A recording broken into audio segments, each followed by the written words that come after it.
Yeah, we're ready.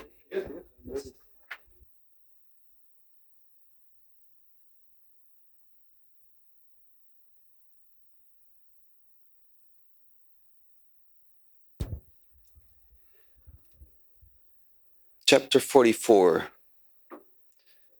The Killing of Kamsa.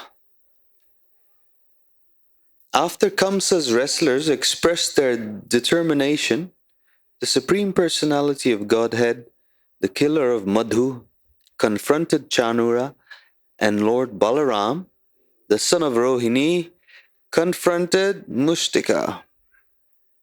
Krishna and Chanura, and then Balaram and Mushtika, locked themselves hand to hand, leg to leg, and each began to press against the other with a view to coming out victorious.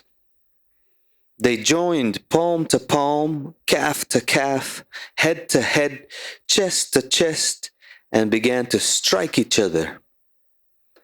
The fighting increased as they pushed each other from one place to another.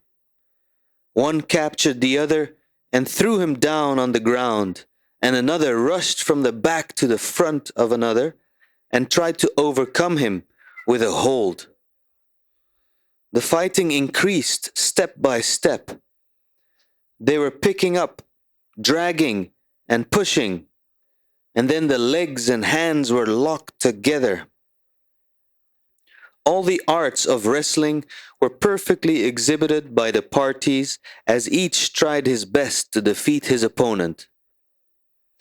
But the audience in the wrestling arena was not very much satisfied because the combatants did not appear to be equally matched. They considered Krishna and Balaram to be mere boys before Chanura and Mushtika, who were the strongest wrestlers, as solid as stone. Being compassionate and favoring Krishna and Balaram, the many ladies in the audience began to talk as follows. "Dear friends, there is injustice here." Another said, "Even in front of the king, this wrestling is going on between incompatible sides." The ladies had lost their sense of enjoyment. They could not encourage the fighting between the strong and the weak. Mushtika and Chanura are just like thunderbolts, as strong as great mountains, and Krishna and Balaram are two delicate boys of very tender age. The principle of justice has already left this assembly. Persons who are aware of the civilized principles of justice will not remain to watch this unfair match. Those taking part in watching this wrestling match are not very much enlightened. Therefore, whether they speak or remain silent, they are being subjected to the reactions of sinful activities. "But my dear friends," another lady in the assembly spoke out, "just look at the face of Krishna. There are drops of perspiration on his face from chasing his enemy, and his face appears like a lotus flower with drops of water." Another lady said, "Don't you see how the face of Lord Balaram has turned especially beautiful? There is a reddish hue on his white face because he is engaged in a strenuous wrestling match with Mushtika." Another lady in the assembly addressed her friend, "Dear friend, just imagine how fortunate is the land of Vrindavan, where the Supreme Personality of Godhead himself is present, always decorated with flower garlands and engaged in tending cows along with his brother, Lord Balarama. He is always accompanied by his coward boyfriends, and he plays his transcendental flute. The residents of Vrindavan are fortunate to be able to constantly see the lotus feet of Krishna and Balaram, which are worshipped by great demigods like Lord Shiva and by the goddess of fortune. We cannot estimate how many pious activities were executed by the damsels of Vrajabhumi, so that they were able to enjoy the Supreme Personality of Godhead by looking upon the unparalleled beauty of his transcendental body. The beauty of the Lord is beyond compare. No one is higher than or equal to him in beauty of complexion or bodily luster. Krishna and Balaram are the reservoir of all kinds of opulence, namely wealth, strength, beauty, fame, knowledge, and renunciation. The gopis are so fortunate that they can see and think of Krishna 24 hours a day, beginning from their milking the cows, or husking the paddy, or churning the butter in the morning. While engaged in cleaning their houses and washing their floors, they are always absorbed in thought of Krishna. The gopis gave a perfect example of how one can execute Krishna consciousness even while performing various types of material engagements. By constantly being absorbed in the thought of Krishna, one cannot be affected by the contamination of material activities. The gopis, therefore, are perfectly in trance, samadhi, the highest perfectional stage of mystic power. In the Bhagavad Gita, it is confirmed that one who is constantly thinking of Krishna is a first-class yogi among all kinds of yogis. My dear friends, one lady told another, we must accept the activities of the gopis to be the highest form of piety. Otherwise, how could they have achieved the opportunity of seeing Krishna both morning and evening?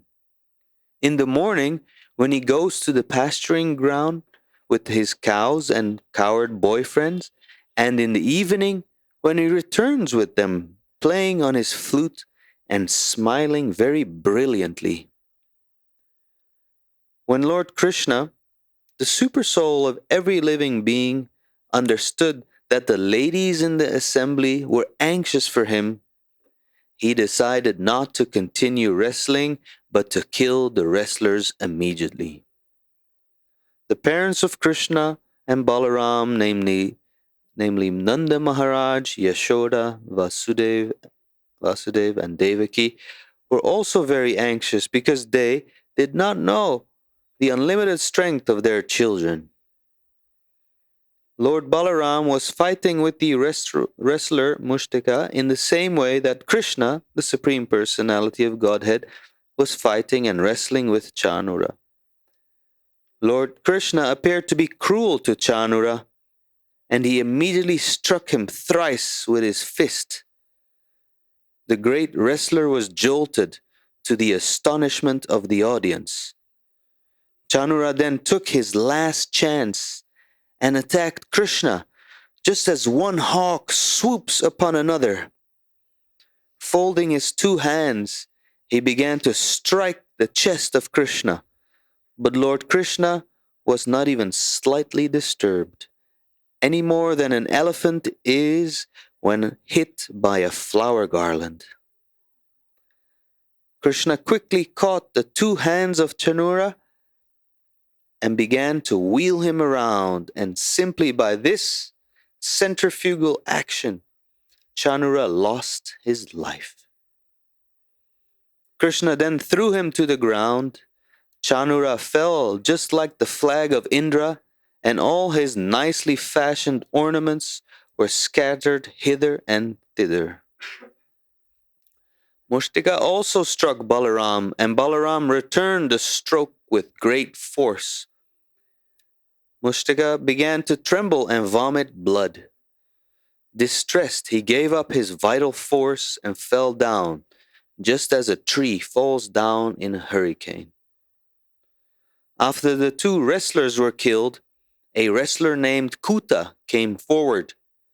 Lord Balaram immediately caught him in his left hand and killed him nonchalantly. A wrestler of the name Shala came forward, and Krishna immediately cracked his head with a kick. A wrestler named Toshala came forward and was killed in the same way.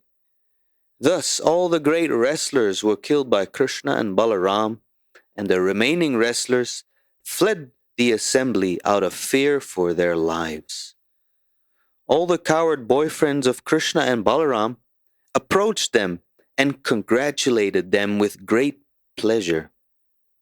While trumpets resounded and drums were beaten, the leg bells on the feet of Krishna and Balaram tinkled. All the people gathered there began to clap in great ecstasy, and no one could estimate the bounds of their pleasure. The Brahmanas present began to praise Krishna and Balaram ecstatically. Only Kamsa was morose. He neither clapped nor offered benediction to Krishna. Kamsa resented that the trumpets and drums should be played for Krishna's victory, and he was very sorry that the wrestlers had been killed and had fled the assembly. He therefore immediately ordered the band to stop playing and addressed his men as follows.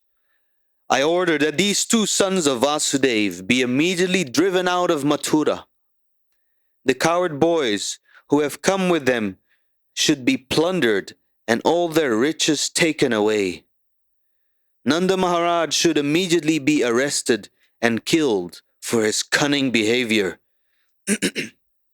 And that rascal Vasudev should also be killed without delay. Also my father, Ugrasena, who has always supported my enemies against my will, should be killed. When Kamsa spoke in this way, Lord Krishna became very angry with him.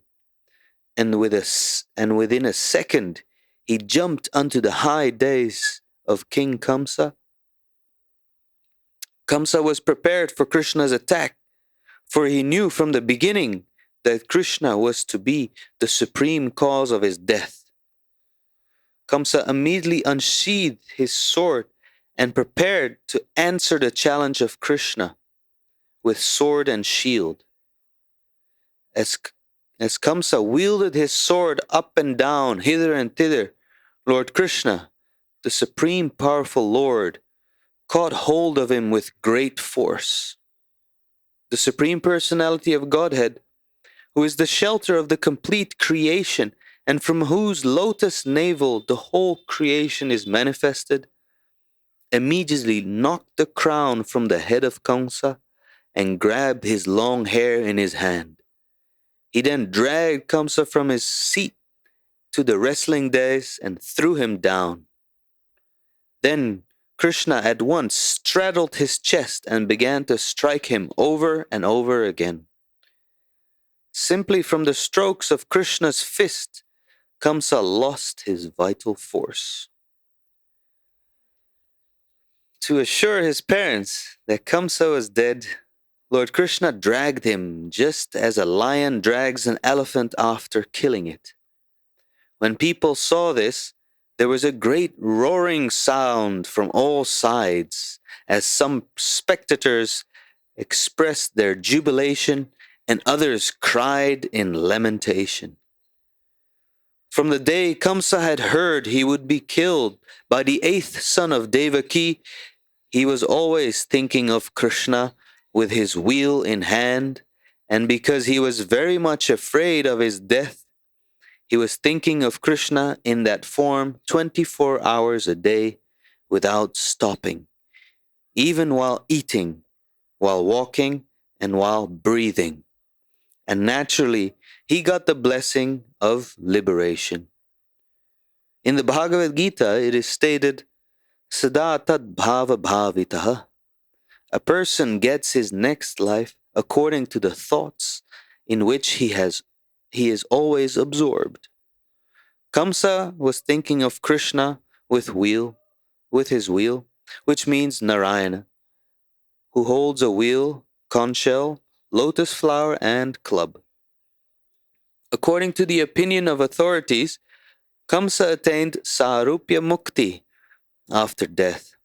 That is to say, he attained the same form as Narayana Vishnu. On the Vaikuntha planets, all the inhabitants have the same bodily features as Narayana.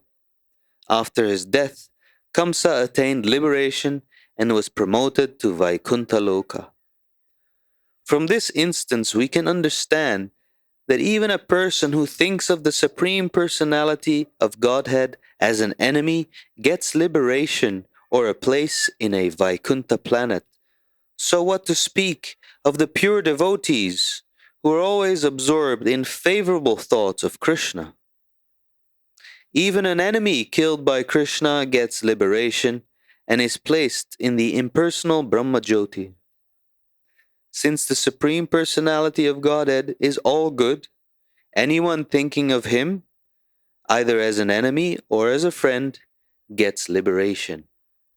But the liberation of the devotee and the liberation of the enemy are not the same. The enemy generally gets the liberation of Sayujya, and sometimes he gets Sarupya liberation. Kamsa had 8 brothers, headed by Kanka, all of them younger than he, and when they learned that their elder brother had been killed, they combined together and rushed towards Krishna in great anger to kill him. Kamsa and his brothers were all Krishna's maternal uncles, brothers of Krishna's mother Devaki. When Krishna killed Kamsa, he killed his maternal uncle, which is against the regulations of Vedic injunctions. Although Krishna is independent of all Vedic injunctions, he violates the Vedic injunctions only in inevitable cases. Kamsa could not be killed by anyone but Krishna. Therefore, Krishna was obliged to kill him. But as far as Kamsa's 8 brothers were concerned, Balaram took charge of killing them. Balaram's mother, Rohini, although the wife of Vasudeva, was not the sister of Kamsa. Therefore, Balaram took charge of killing all of Kamsa's 8 brothers. He immediately took up an available weapon, most probably the elephant's tusk, which he carried, and killed the 8 brothers one after another, just as a lion kills a flock of deer. Krishna and Balaram thus verified the statement that the Supreme Personality of Godhead appears in order to give protection to the pious and to kill the impious demons, who are always enemies of the demigods. The demigods from the higher planetary systems showered flowers, congratulating Krishna and Balaram. Among the demigods were powerful personalities like Lord Brahma and Lord Shiva, and all joined together in showing their jubilation over Kamsa's death. There were beating of drums and showering of flowers from the heavenly planets, and the wives of the demigods danced in ecstasy.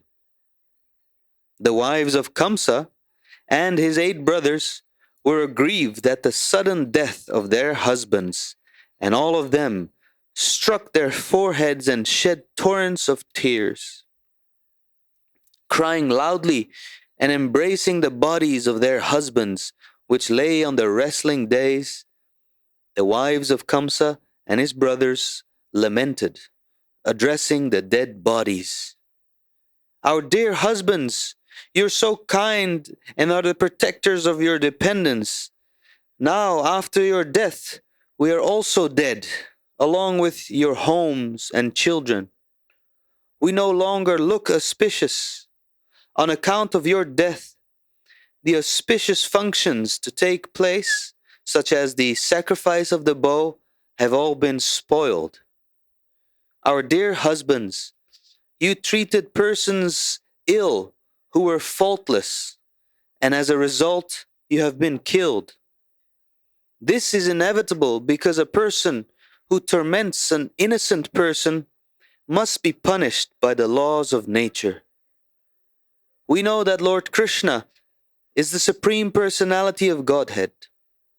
He is the Supreme Master and Supreme Enjoyer of everything.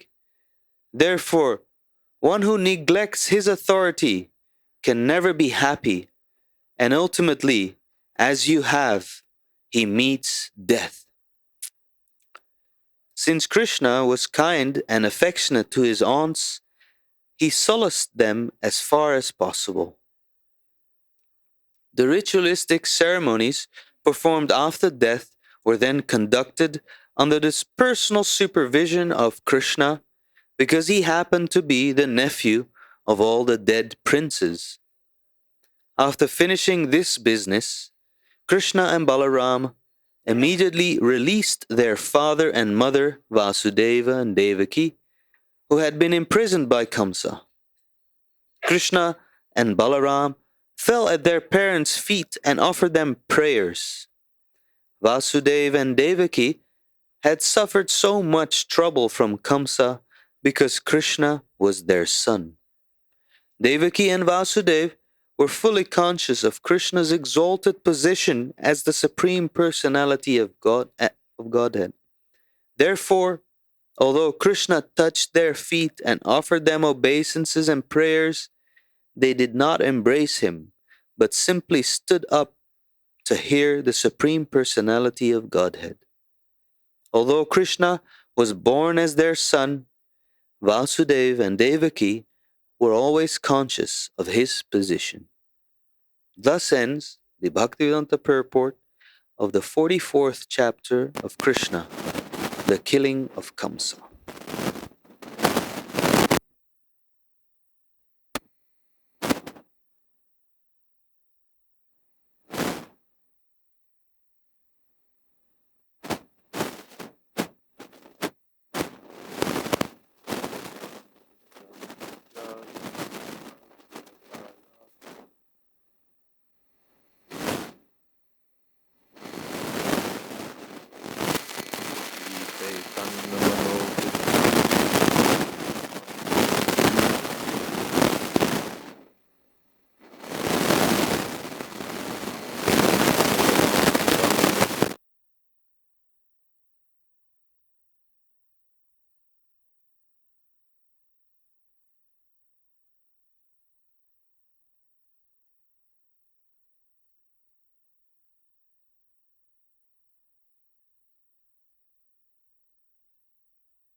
Tanamostute Tapta Kam Shanagaurangi Radhe Vrindavaneshwari Prashabhanu Sute Devi Pranamami Hori Priye Vansha Kolpatarubhyascha Kripa Sindho Bhyevacha Patitanam Pavanebhyo Vaishnavebhyo Namo Namaha Shri Krishna Chaitanya Prabhu Nityananda Shri Advaita Gadadhar Shiva Shadi Gaur Bhaktavinda Hare Krishna Krishna Krishna Hare Hare Hare Rama Rama Rama Hare Hare.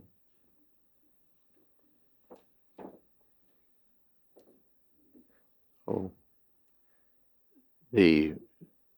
as you might recall, there'd been an exchange between Krishna and the wrestlers. We're just boys, we're not fit opponents for you. And the wrestlers said, you killed Kuvalayapid, you've killed so many demons. How are you not fit opponents? So now they begin wrestling, and the description is there, the different moves that they made. Elsewhere, in regard to the fighting of Bhima and Jarasandha, it's described to be like dancing. The moves of these fighters, in that case it was club fighting, here it's wrestling. So this is another kind of engagement, pushing and throwing and so on. But the audience was dissatisfied because they felt that this was a mismatch. The Shanu and Mushtika were the most powerful wrestlers, and Krishna and Balaram were delicate young boys. So they were speaking that even in front of the king this is going on, and the justice has already left the assembly. No enlightened person will stay here. Then another lady was saying, just see Krishna's face with drops of perspiration. He looks like a lotus flower with drops of water. And another was saying, see how Lord Balaram's face is so beautiful. He's struggling with Mushtika, and so his white face has a reddish hue. And another was reflecting on the good fortune of Vrindavan and the residents of Vrindavan, where Krishna is always present, garlanded with flower garlands, herding his cows with Balaram, accompanied by their friends and playing his transcendental flute. The Brajbasis are always able to see Krishna and Balaram, see their lotus feet, which are worshipped by Lord Shiva and the goddess of fortune. We can't even estimate how many pious activities the inhabitants of Brajbhumi, and especially the gopis, must have performed to be able to enjoy the Supreme Personality of Godhead by looking on his unparalleled beauty. No one's equal to him or higher than him in luster or beauty. He and Balaram are the reservoir of all opulence, wealth, fame, knowledge, and so on. And the gopis are so fortunate that they can see him 24 hours a day. They can see him in the morning when he goes, first they say, they can see him and think of him 24 hours a day, beginning from milking the cows and husking the paddy, churning the butter in the morning, cleaning their houses, washing their floors. They're always absorbed in thought of Krishna. So Srila Prabhupada cites this as an example of how to be Krishna conscious. We have so many duties to perform, and while performing those duties, even ordinary duties, we can think of Krishna.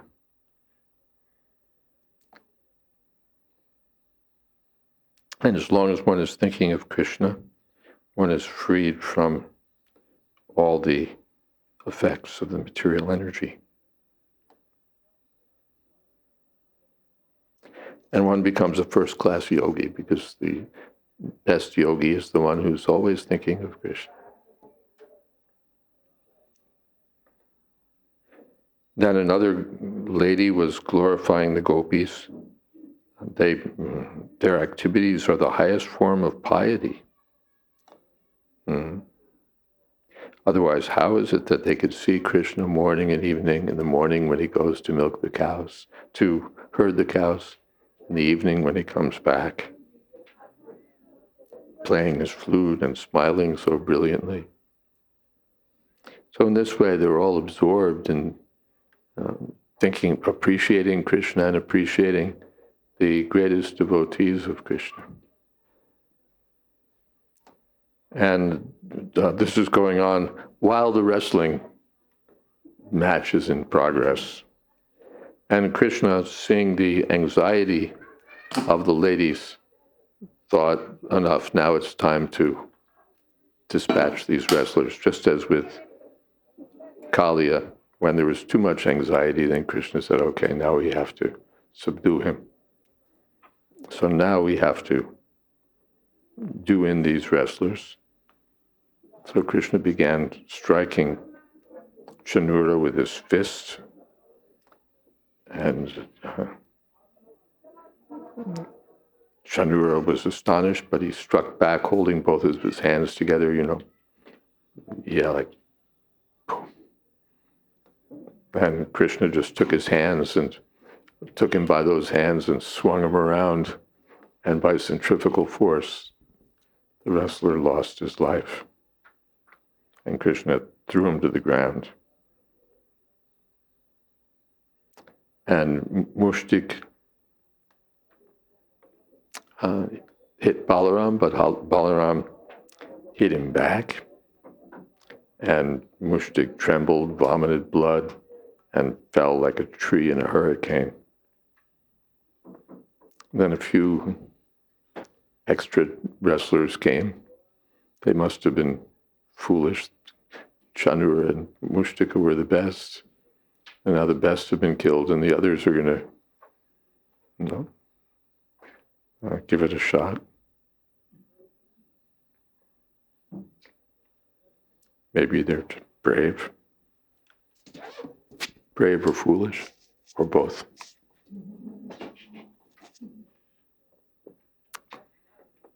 And now all the people gathered began to clap in ecstasy. They were so pleased. Krishna and Balaram had, against all odds, that's even in ordinary matches, when what do they call them? The less favored person, the underdog. When the underdog unexpectedly comes out from way behind and wins, everybody's wowed. So Krishna and Balaram were not only the delicate boys pitted against great wrestlers, but they won.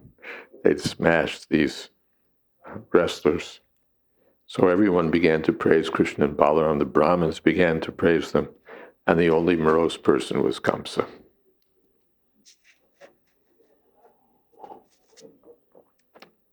And it seems he went something like mad, because he began, kill him, kill them, reject Krishna and Balaram, kill Vasudev, kill David, kill Nanda, kill Ugrasena, kill everyone. Ordered the band to stop playing and started barking all these orders. And Krishna became, as they say, too angry, and just hauled him onto hauled him down from his dais onto the wrestling platform below. And Kamsa, knowing that Krishna was to be the cause of his death, pulled out his sword and began wielding it here and there. And Krishna just grabbed him and threw him to the ground and started beating him with his fists. And just by that beating, by Krishna's fists, Kamsa lost his life. Prabhupada cited from Bhagavatam that even a saintly person is pleased when a snake or a scorpion is killed.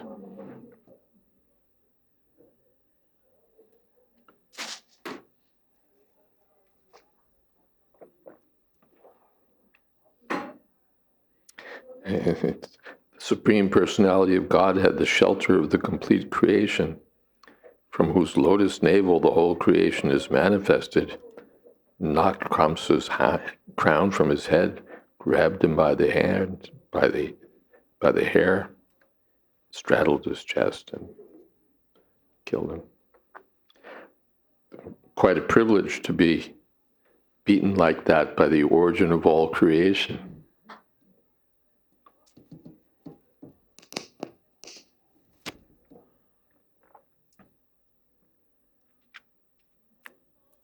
And then there was a big roaring, and then Krishna dragged Kamsa just to show that he was dead, the way a lion drags an elephant. And the Kamsa attained liberation because he'd always been thinking of Krishna. As soon as he got word from that omen that Krishna was to kill him, he couldn't stop thinking of Krishna day and night. While eating, while sleeping, he was always thinking of Krishna. Pratikul, his thinking was unfavorable, but still he was thinking of Krishna. So he couldn't attain Goloka Vrindavan, but he attained liberation. In fact,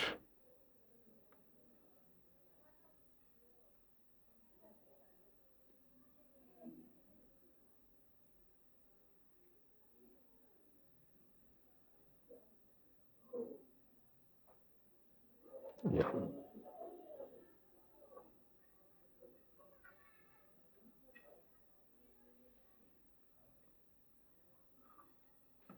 So now Kamsa's 8 brothers rushed toward Krishna to kill him, but Balaram killed them.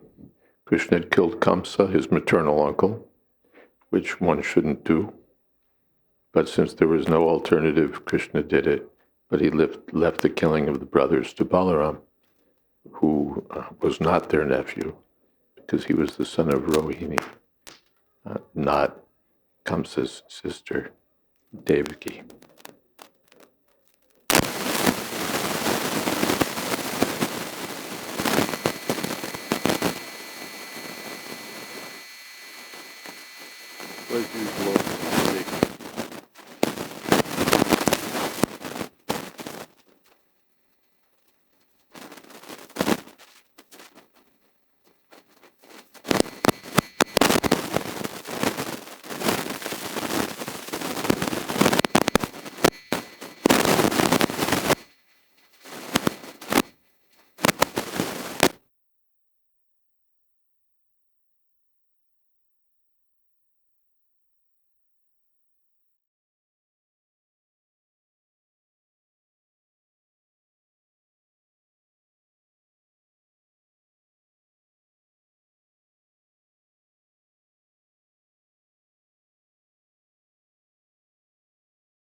Hare Krishna, Hare Krishna.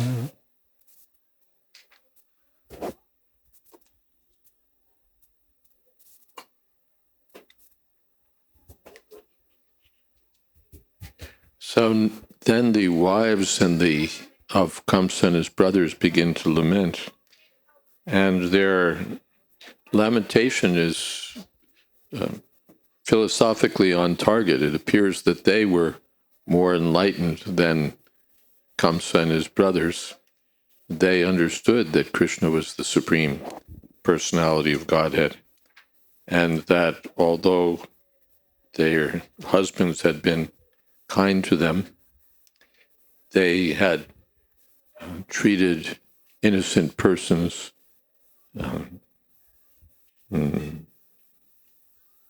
ill, and so they'd been killed. they'd tormented an innocent person, and so they'd been punished by the laws of nature. Anyone who neglects Krishna's authority can never be happy, and ultimately death. But Krishna was very kind to his aunts, and he solaced them as far as possible, performed the ritualistic ceremonies, or had them performed under his supervision. Then Krishna and Balaram released Vasudeva and Devaki and fell at their feet and offered them prayers. And they'd suffered so much because of Krishna, but they were always conscious of Krishna's position as the personality of Godhead. So even though Krishna touched their feet and offered them obeisances and prayers, they didn't embrace them. The parents didn't embrace them, but just stood there, stood up to hear what he would say. All right. That brings us to the end of the chapter.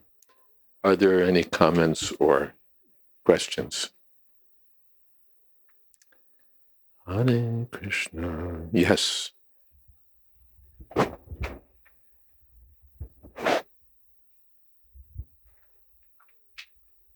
Hare Krishna. Yesterday we were reading, excuse me, when Krishna was entering the arena, everybody was seeing Krishna as different, having a different relationship. And it is said that he was reciprocating. Now it appears that,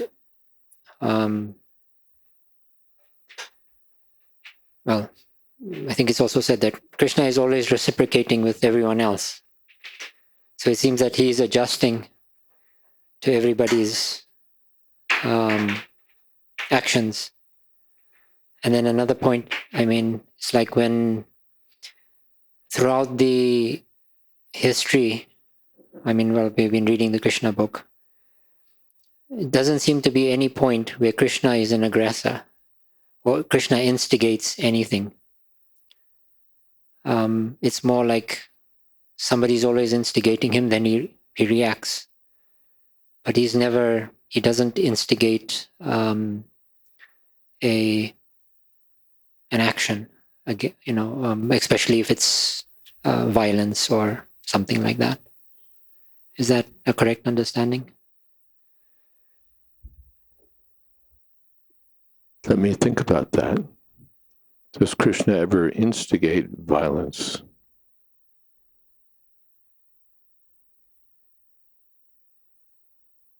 Doesn't seem so.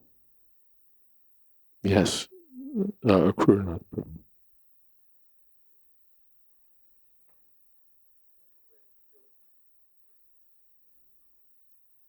To give dakshin to his guru Sandapani Muni, he killed Panchajanya, who had, just eaten his friend. Who just? Well, I think it's Madhumangala was actually Sandipani Muni's friend, so I've heard. I'm not sure, but when Krishna wanted to give dakshin to his guru, then Sandipani Muni and his wife thought he's such an amazing student that he should do something amazing. And their son had died. So they asked him to return their son from death.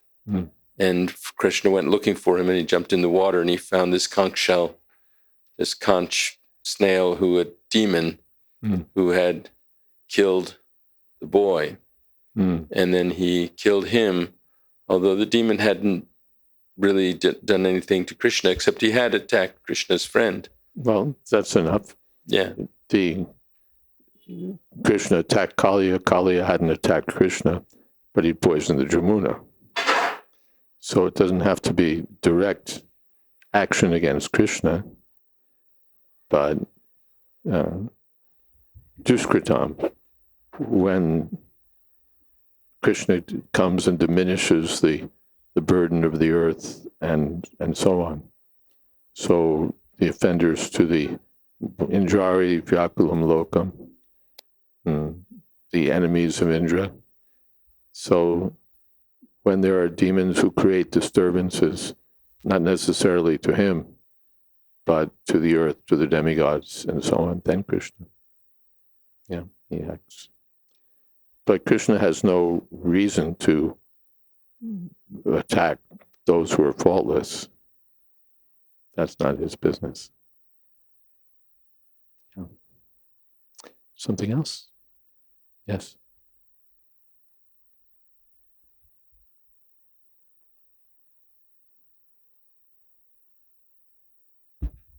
A little bit along the same line of thought. I was just reflecting how Krishna seems to tolerate and hear. So tolerate in the sense that, like, he heard the person that was, Shishupal, exactly, the person that was also riding the elephant, or he heard the washerman, like, he does, allow for a lot of justification. He could have just, not have to listen to the insults or the orders or the chastisements of different personalities. Even here, he's in one sense allowed Kamsa to express his madness, and all these demons to express their madness. And also he does things which are also from this world, which is like preparing, so prior to figure, he figured that the elephant's this is a fighting situation, so he prepared himself. Same with the wrestling, prepared himself, I suppose. And then here, the dragging. So I found it just an interesting thing, that the dragging of Kamsa around, to make so that everybody understands. And I'm just thinking how often actually Krishna is doing things to impress upon us, I suppose, tolerance. And like this, you mean louder? Yes. My question, I guess, is like, is it how much of it is it as an example? How much for us to learn from his how to see these things?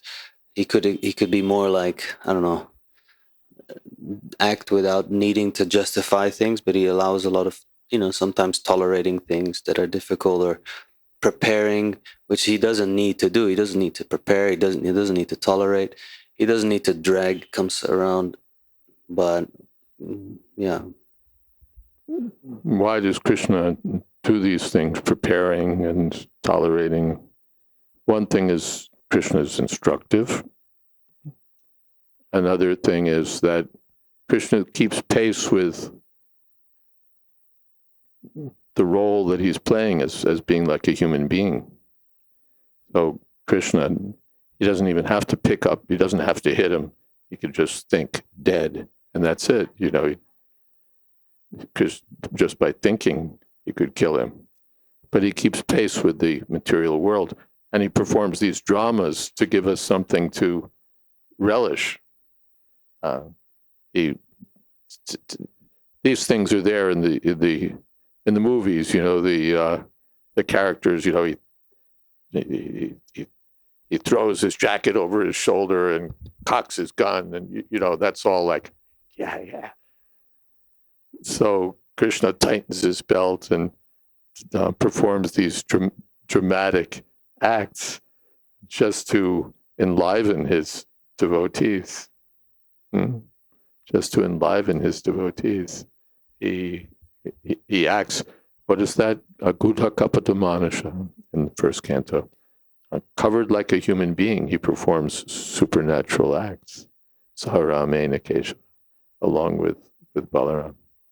So he's instructive, and he keeps pace with, he plays the roles perfectly, whatever they might be. Something else?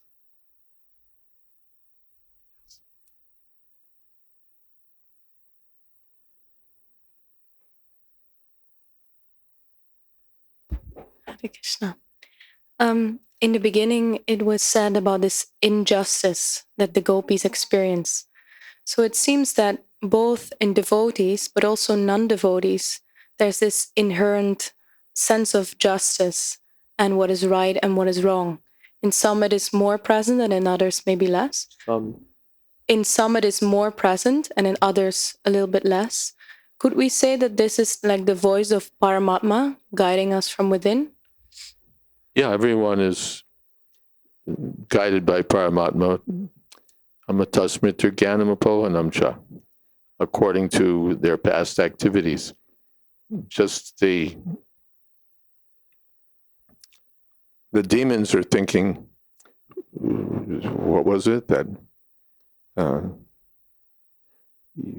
you killed your maternal uncle? Some demon was chastising Krishna. You killed your maternal uncle. He didn't take into account that Kamsa had killed so many sons of Devaki. So you, Krishna, you killed your maternal uncle, which is so irreligious. So everyone has their own sense of justice, but for those who are bewildered by the modes of material nature, their idea of justice is also warped. No one ever thinks he's doing wrong. Everyone thinks that what I'm doing is right. And that everyone else is being unfair, this is the way Maya works. And sometimes we may think we made a mistake, but generally we're busy justifying ourselves. There was a famous gangster in American history, Al Capone, in Chicago. He was running the mob, and they would traffic in illegal alcohol and doing so many things, and murdering their opponents and so on.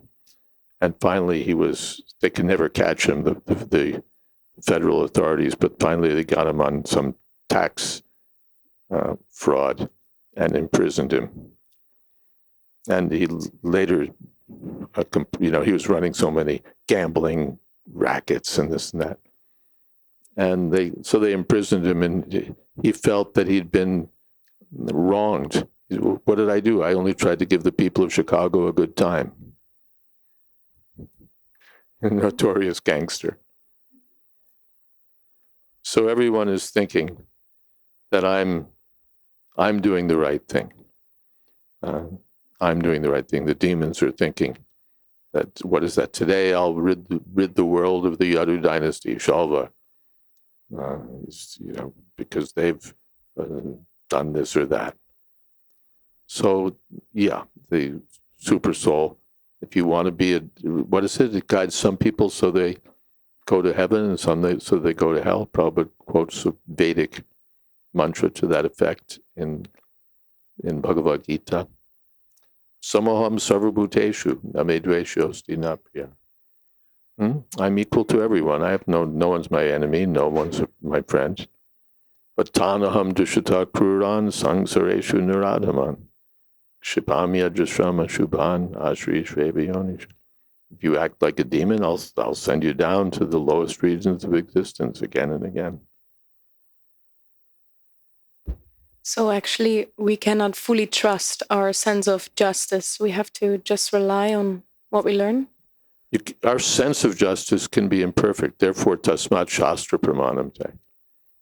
We should rely on Shastra, not on my sense of justice. My sense of justice can be warped. My sense of justice can be influenced. If it's my relative, I'll always think that, no, he's being treated unfairly. Or if my interests are at stake in some way, then my sense of justice gets what's bent in favor of my own interests. So my sense of justice, or just out of ignorance, it's an injustice that women are being deprived of the treatment they need for effective family planning, that is to say, abortion. Some people's idea of justice is offended by the idea that abortion should be denied by the state because they're ignorant, foolish. So we have to go tasmat shastra pramanante, not just on our own imperfect understanding, but on the understanding given by Shastra. One last thing.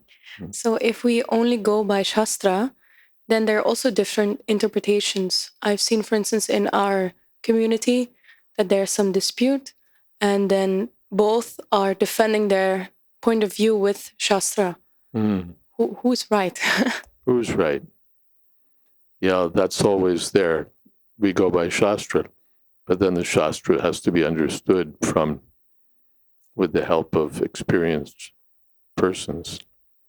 So we let them sort it out.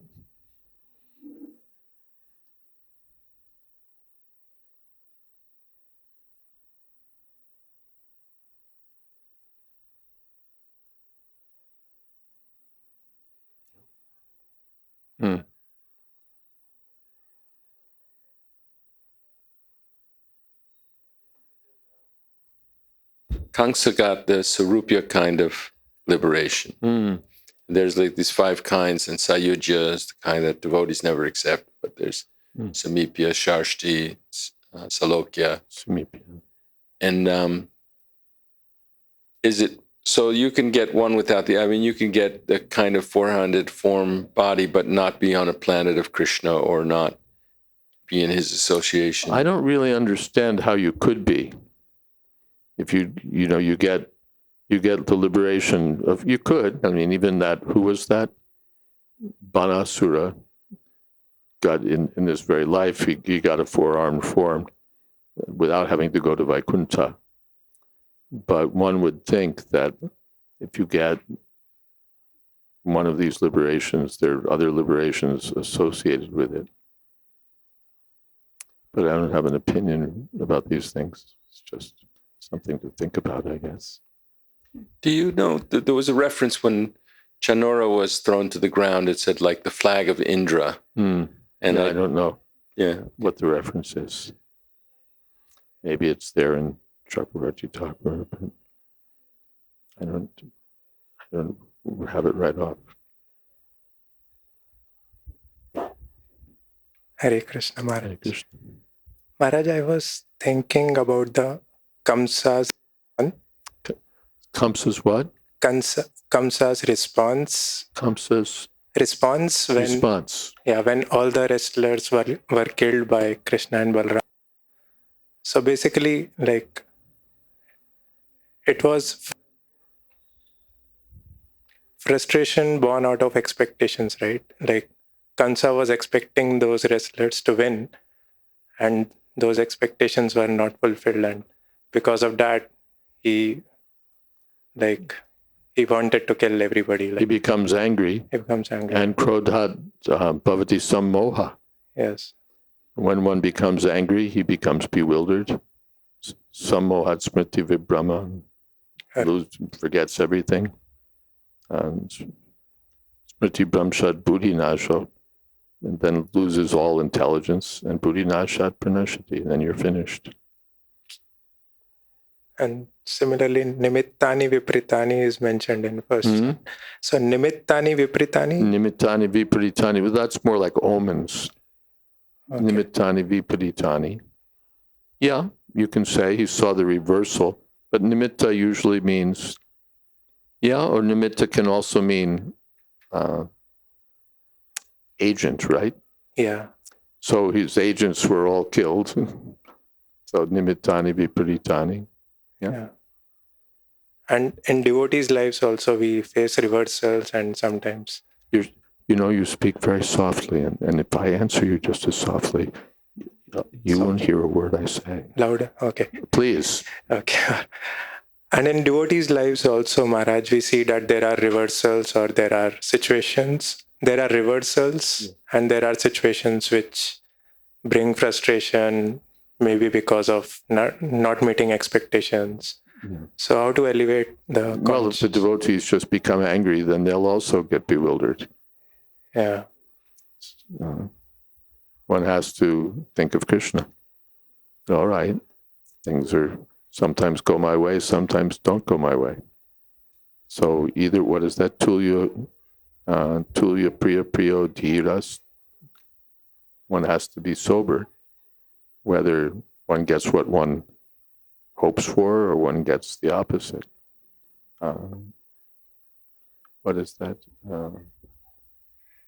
It's in the same tulya. No, before that.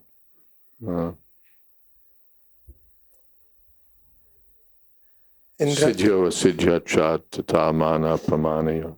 Yeah. Whether one succeeds or fails, all right, everything's up to Krishna. Thank you, Maharaj. Maharaj, one more question from yesterday's class. So, chivalry as one of the secondary rasa, right? And generally we see that chivalry is with devotees who are kshatriyas. Chivalry is for the devotees who are kshatriyas. Yeah, generally. Or even the Vaishyas can be chivalrous in protecting their cows, protecting the earth. There's a kind of chivalry there. Yeah. But generally, it's the quality of the kshatriyas, yes. But we also, like Bhagavad Gita says, that kshatriyas are in mode of passion. Yes. So, and chivalry is generally in the mode of passion. Yeah, so that was the question, basically. Yeah. All this,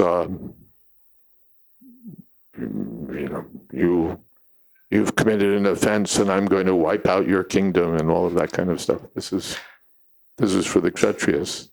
They are known to be passionate. Without passion, Brahmins, you commit some offense and they'll write a book about it.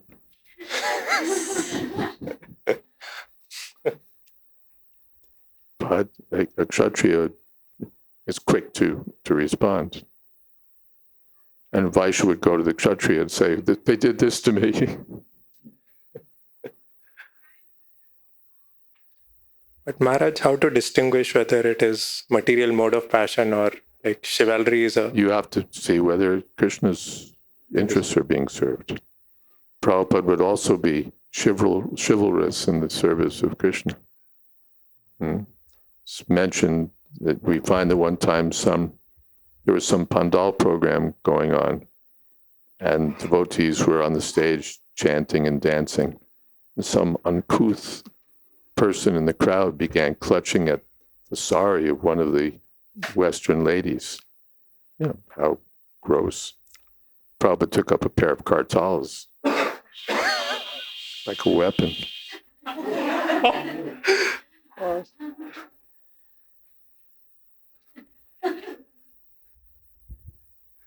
Yes. Maharaj, may I add a little something to Prabhu's question? So, Maharaj gave the advice, you have to be sober, right? But there seems to be a gap between being sober and where you are right now. And when things come up that get you angry or agitated or aggravated, which they will, then I think one practical approach is never react. Just don't react in that mood.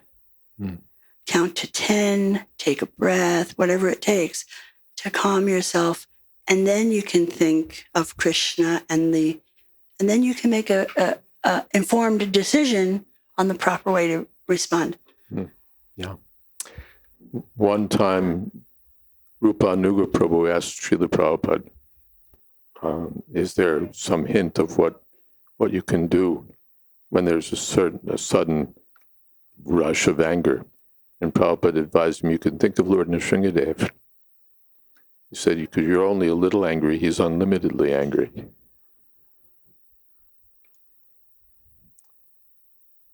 The other thing you can do is log out.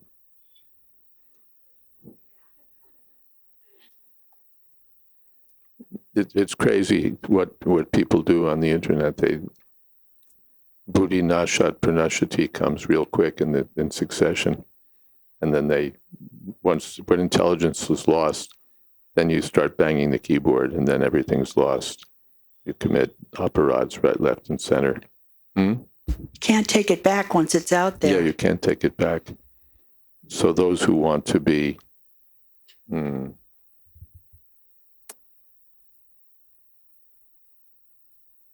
those with foresight may wish to close their account in advance before such things happen. Log off of social media. The world, where you can have so many friends, meaningless friends, friends who are not your friends, even friends who are your enemies. Anyway, we won't get into it, but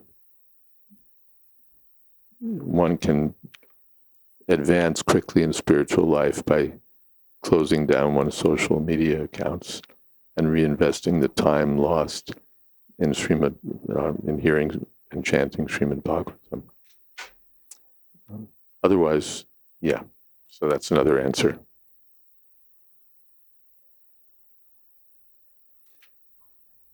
And another answer is by philosophy. How significant are these things? How insignificant? They did this, they did that, they did this, they did that. How, what does that look like in terms of the breath of Mahavishnu? And we're all up in arms about it. So, what is that? Samstatiksha sabharata. The Brahmins especially are advised to tolerate. Not that we have to react to everything, we have to respond. As you said, you don't have to respond. Tatiksha is fine. Don't tolerate. Yes. Microphone. Oh, okay. You're next. In the Bhagavad Gita, Krishna is being instructed.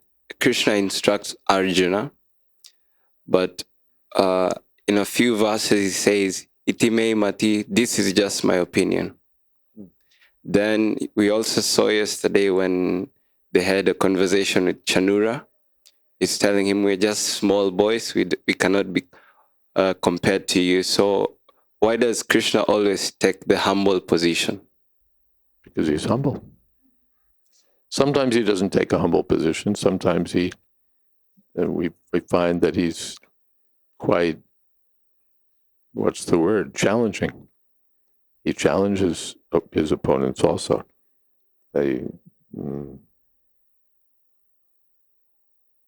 Both things are there. But when he's talking to Arjuna, he takes, "This is my opinion. Now do as you like." Krishna's, of course, his opinion is the absolute opinion, but still. Yes. Hare Krishna. I was wondering, Srila Prabhupada emphasizes very frequently in lectures and his books that we should surrender to Krishna. But I was wondering what that looks like on a day-to-day level or a practical level. Prabhupada says we should surrender to Krishna. What does that look like? That's explained. My goodness.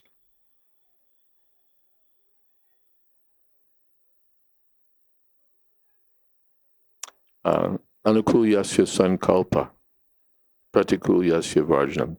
To accept everything that's favorable for Krishna's service. That's part of a surrendering process. All right, I don't really feel like doing this, but it's good for Krishna's service. I'll do it. Anukulyasya san. If it's favorable for Krishna's service, I'll do it. And pratikulyasya varjanam. If it's contrary to devotional service, devotional principles, I won't do it. Pratikulia. So materially, we do what we like and we try to avoid what we don't like. But when we surrender, all right, Krishna, what you like, I accept. What you don't like, I won't do. And rakshasya titi vishvaso, and to have confidence that Krishna will protect me. And so I can act with that assurance. I don't have to be always in anxiety or, rakshasya titi. And goptritve dvaranam, and Krishna will maintain me. To have that confidence. Just like our devotees, they go out and they do bold things because they think Krishna will protect me. And they don't worry too much. If I go to this far off place, what will happen? Like our devotees went to London. They didn't know anyone in London. They didn't have any money. And Krishna will maintain us.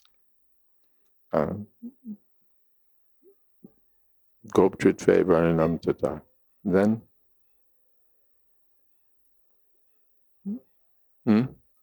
Vishvaso, then rakshasya titi vishvaso, goptritve varnam tata.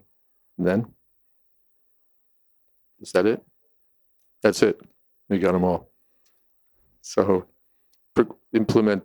following all these principles, one at a time, one event at a time. Surrendering, Prabhupada calls that a surrendering process. It's not just that we come up and sign a paper, now I surrender, I'm yours for the rest of my life, and then 3 days later, something else. But there's a surrendering process. In one sense, every time we're chanting our 16 rounds, it's a surrendering process. We're first of all surrendering to this principle that yes, I'll chant these rounds as promised. And then with each mantra, it's a surrendering process. My mind can go where it wants to go, or it can go where it's best for it to go. That's surrender. It wants to go here, it wants to go there, but we'll bring it back under control. Is that okay? Okay, we're at the end of our time. Yes, Shirini?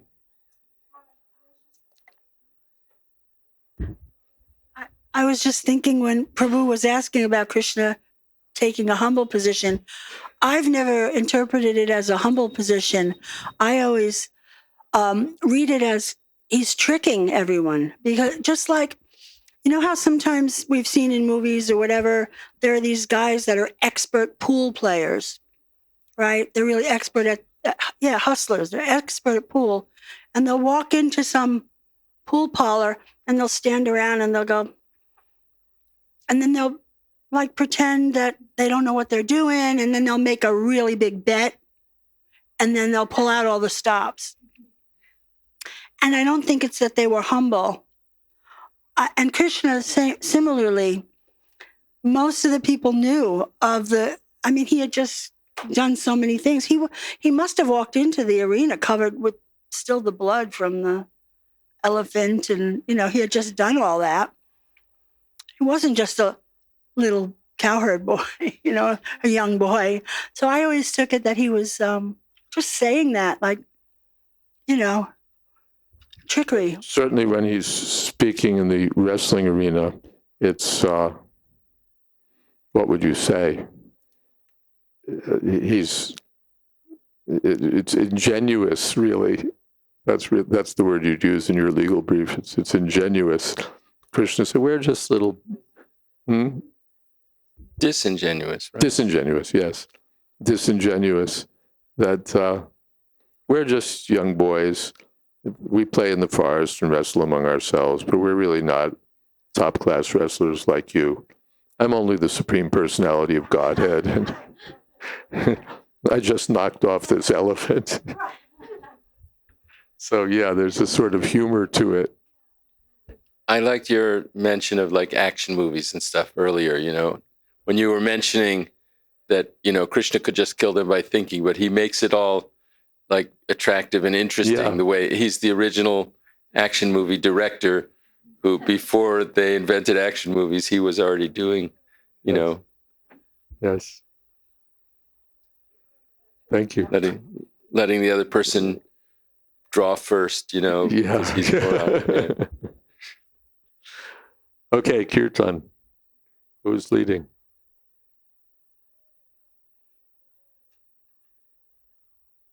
You want to lead? One tune? Sweet and melodious? Okay, we'll give it a go.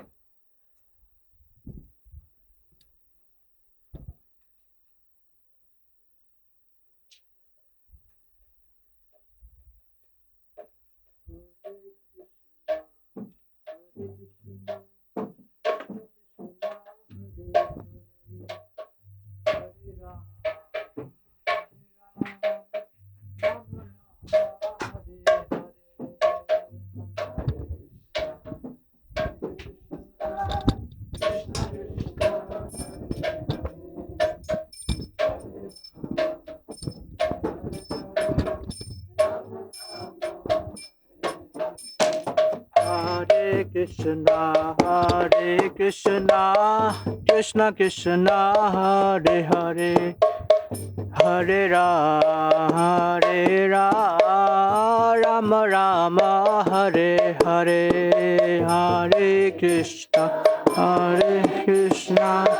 Krishna Krishna, Hare Hare, Hare Rama, Hare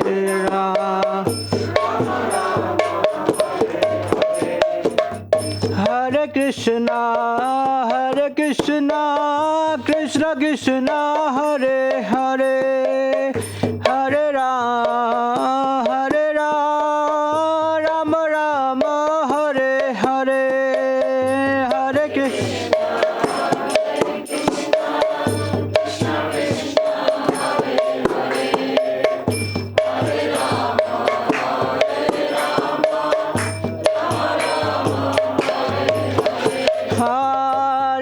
Hare Krishna, Krishna Krishna, Hare Hare, Hare Rama, Rama Rama, Hare Hare, Hare Krishna.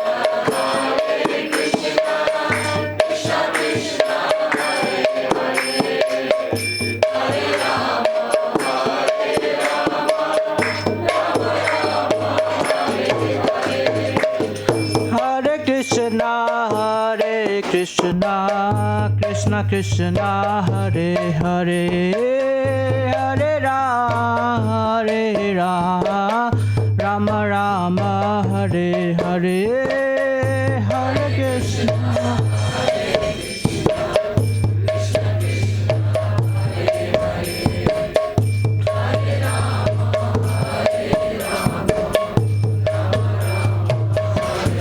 Hare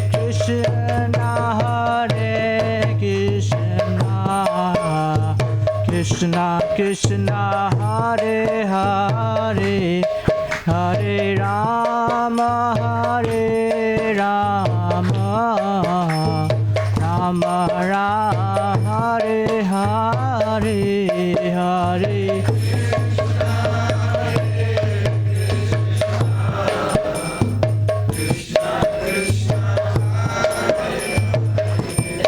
Hare Rama, Rama Rama, Hare Krishna, Krishna Krishna, Hare Hare, Hare Rama, Rama Rama, Hare Hare, Hare.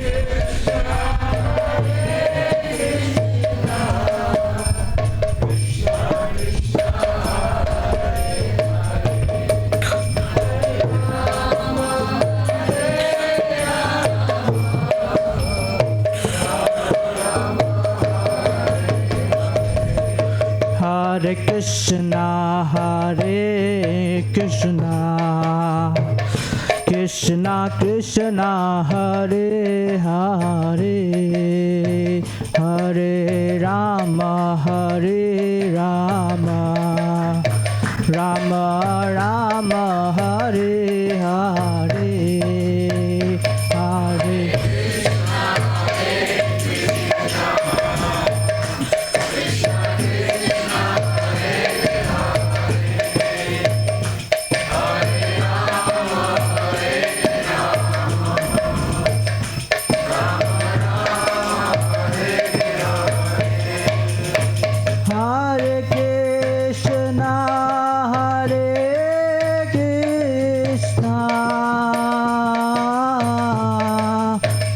Hare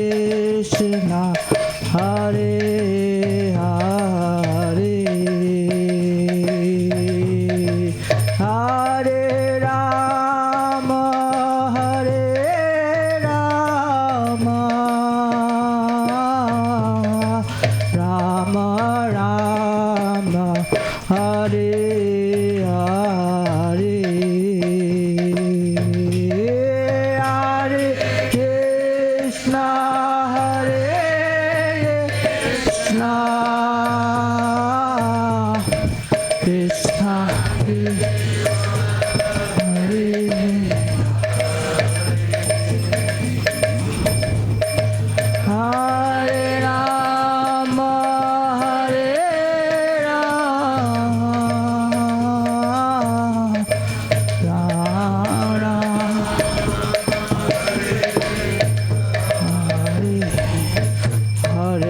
Hare Krishna, Krishna Krishna, Hare Hare, Hare Rama, Hare Rama, Rama Rama, Hare Hare, Hare Krishna, Hare Krishna, Krishna Hare Hare Rama, Hare Rama, Rama Hare Krishna, Krishna Krishna, Hare Hare, Hare Rama, Rama Rama, Hare Hare, Hare Krishna. Hare Krishna, Krishna Krishna, Hare Hare, Hare Rama, Rama Rama, Hare Hare, Hare.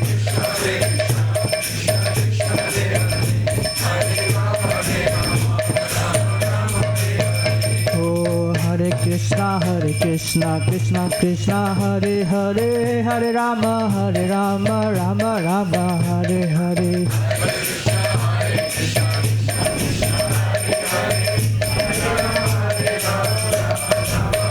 Hare Krishna, Krishna Krishna, Hare Hare, Hare Ram, Ram Ram, Hare Hare.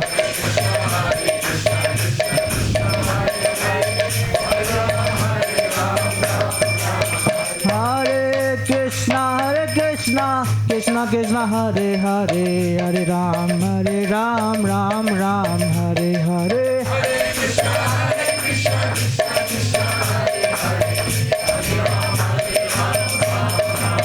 Hare Krishna, Krishna Krishna, Hare Hare, Hare Ram, Ram Ram, Hare Hare. Hare Krishna.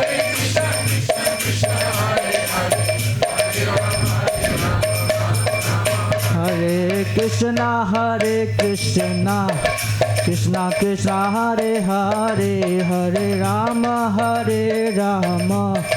Rama Rama, Hare Hare. Hare Krishna, Krishna Krishna, Hare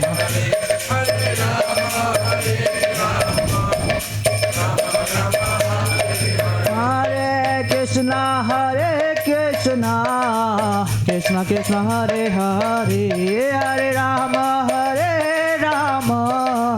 Rama Rama, Hare Hare. Hare Krishna.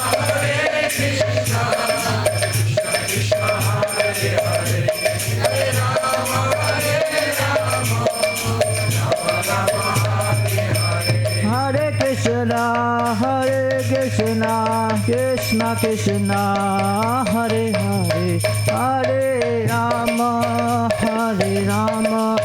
Rama Rama, Hare Hare. Hare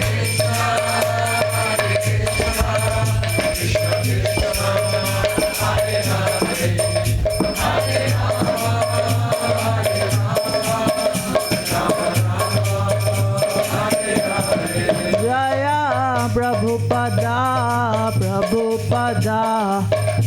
Prabhupada, Jaya Prabhupada.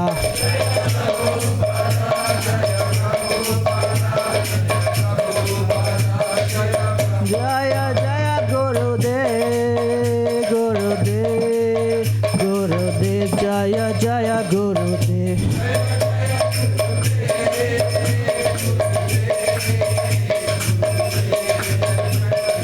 Nitai Gaur Haribo, Haribo, Haribo, Nitai Gaura Haribo.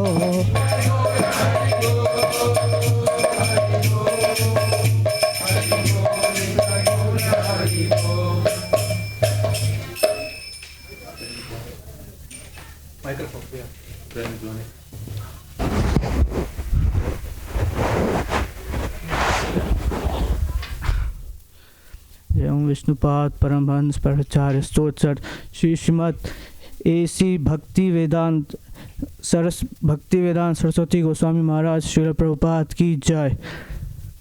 नमो विष्णुपाद परमहंस प्रचार्य स्तोत्र Shri Shrimad AC भक्ति वेदांत स्वामी श्रील प्रभुपाद की जय। नामाचार्य श्रील हरिदास ठाकुर की जय। प्रेम से कहो श्री कृष्ण चैतन्य प्रभु नित्यानंदा श्री अद्वैत गदाधर शिवासाथी गौर भक्तवृंद की जय।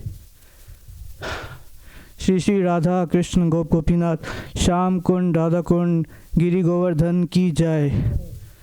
यमुना मैया की जय, गंगा मैया की जय, तुलसी देवी की जय, भक्ति देवी की जय, सामवेद गौर भक्तवृंद की जय। निताय गौर प्रेमानंदे हरि हरि बोल।